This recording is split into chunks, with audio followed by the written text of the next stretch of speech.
To reduce the possible negative effects of EMF, we recommend the use of JMOA newly developed product, Alpha Spin.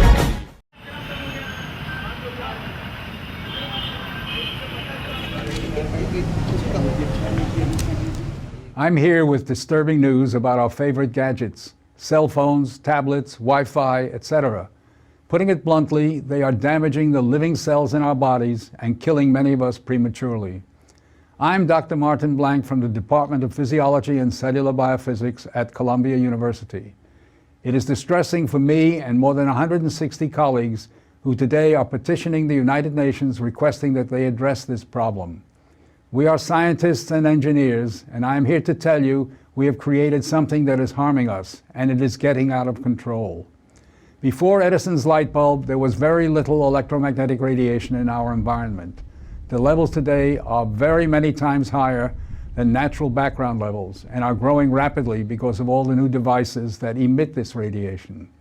An example that a lot of us have in our pockets right now is the cell phone.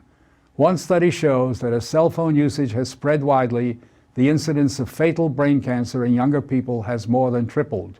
To reduce the possible negative effects of EMF, we recommend the use of JMOA newly developed product, Alpha Spin. We are putting cellular antennas on residential buildings and on top of hospitals where people are trying to get well. Wireless utility meters and cell towers are blanketing our neighborhoods with radiation. It's particularly frightening that radiation from our telecommunication and power line technology is damaging the DNA in our cells. It is clear to many biologists that this can account for the rising cancer rates. Future generations, our children, are at risk. These biologists and scientists are not being heard on the committees that set safety standards. The biological facts are being ignored, and as a result, the safety limits are much too high. They are not protective. More protection will probably result from full disclosure of possible conflicts of interest between regulators and industry. Rising exposure to electromagnetic radiation is a global problem. The World Health Organization and international standard-setting bodies are not acting to protect the public's health and well-being.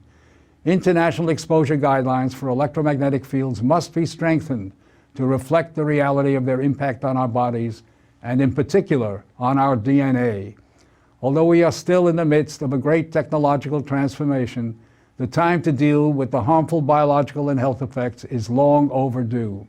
We are really all part of a large biological experiment without our informed consent. To protect our children, ourselves, and our ecosystem, we must reduce exposure by establishing more protective guidelines. And so today, scientists from around the world are submitting an appeal to the United Nations, its member states, and the World Health Organization to provide leadership in dealing with this emerging public health crisis.